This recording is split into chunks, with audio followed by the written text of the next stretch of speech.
game today. We did some building and we did some tearing down. For our story, we learn about Israel's exile and their return. They didn't have to do any tearing down. That was already done whenever they were exiled from their land.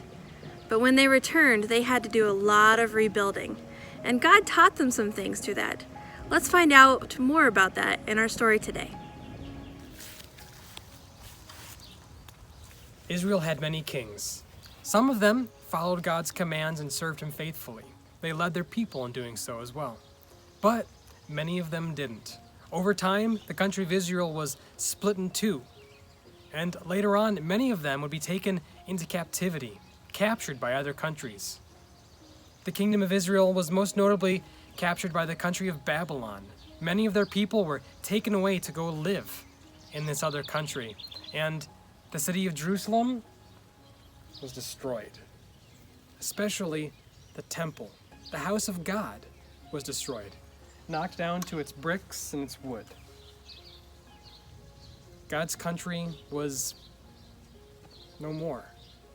The people were displaced. They were scattered. This was all God's judgment because they had not listened to his commandments and obeyed him. But God still had a mercy. He had a future prepared for them. Eventually, a king came that told the people of Israel, "Go. You can go and return to your country, and you can rebuild it." Ezra was a leader of the Israelites at this time. During his leadership, the people of Israel rebuilt the temple. They worked together to build it up, to be able to make a house for God once again. It wasn't an easy time. Other people tried to stop them. They filed false reports and said evil things about the Israelites to the king to try to stop them. But in the end, God was faithful to his people. He protected them and he helped them to rebuild his house. Another man named Nehemiah would lead the Israelites in rebuilding the walls to protect Jerusalem. The people were coming back to Israel, coming together to be God's people again.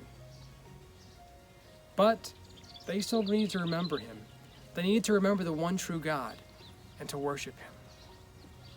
So, sometimes we're going to go through times in our life that are difficult as well.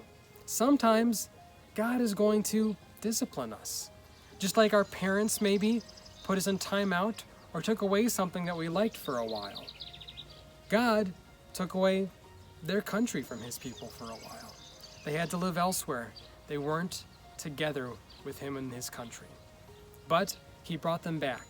He gave them another chance. He has another chance for all of us as well. Whenever we make mistakes, God has mercy, and we can come back together with him.